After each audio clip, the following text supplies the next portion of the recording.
We are just 1 week away from the NFL draft, so we're going to take a look at some big boards, specifically Evan's top 50 big board. You broke it up into 5 parts, 10 players per tier. So we are going to start with the first tier, 41 through 50. So Evan, just give me one offensive player from that list that we should be keeping an eye on.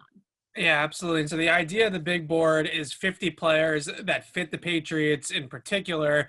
And the hope is that I'll hit on the guys that they end up taking in the first 3 or 4 rounds of the draft. So the quarterback I want to give you, or the offensive player, happens to be a quarterback, is Kyle Trask from Florida. And if Mac Jones is sort of your thing in the first round, then Kyle Trask is kind of the day 2 Mac Jones, right? Somebody that is more of a point guard, a game manager, the distributor, whatever you want to call it, from the pocket, but does throw with nice timing, touch, a rhythm-based passer, and has a little bit of kind of that cerebral edge to him that is someone that can get through a read, get through a progression, understand where to go with the football, understand where his matchups are. Now, he's limited physically in terms of arm talent, mobility. He's a stationary pocket passer in 2021, which isn't exactly the most attractive quarterback prospect the way that the game is played nowadays. But he's still somebody that, granted, surrounded by Kyle Pitts and Kadarius Toney and a whole lot of talent on the offense side of the ball, was a Heisman finalist and threw over 40 touchdown passes last year at Florida. So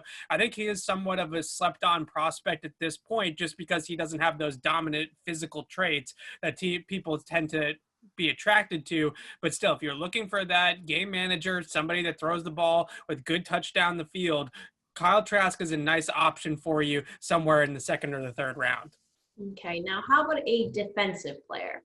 So the name I want to give is somebody that I feel like I was late to the party on and didn't talk about enough in the lead up to the draft until now, and that is Derek Barnes from Purdue. And the Patriots have dipped into the Purdue linebacker core in the past with Juwan Bentley. I do think that they might go back there with Derek Barnes, who is somebody that played a little bit on the line of scrimmage, a little bit off the line of scrimmage. He's 240 pounds, but plays a lot bigger and a lot stronger than that at the point of attack. So he can set the edge, he can rush the passer a little bit, he can drop into coverage. And then in 2020, he moved to off the line linebacker and started playing the run from the second level of the defense as well. I think he'll have a role in the kicking game due to his body type and his athleticism. So you're talking about a player in New England system that's got some versatility, that's got some ability to play both linebacker positions in New England's defense and can play on special teams. And we know that Bill Belichick likes those types of players, versatile, kicking game experience. That's a lot of boxes checked for the Patriots there. So there are some players, Dylan Moses, Baron Browning, Cam McGrone from Michigan, who maybe have a little bit more athletic upside than Derek Barnes. But I think that he's one of those types of players that can wear a lot of different hats for you in your defense. And you can see when you watch him at Purdue, things that directly translate to what the Patriots do with their linebackers. And the Pats might not be looking, we've mocked a lot of guys like Zaven Collins, Micah Parsons at the top of the draft at linebacker. With all the moves they made in the offseason there, getting Dante Hightower back from the opt-out, I don't know. There's not a whole lot of reps for a first-round linebacker. So maybe somebody in the 3rd or the 4th round in the mold of Derek Barnes will fit as sort of a developmental piece for them to move on from some of those other guys in 2022 or beyond.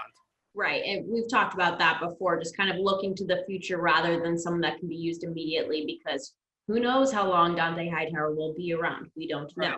Right. But to see Evan's full list, head over to clnsmedia.com.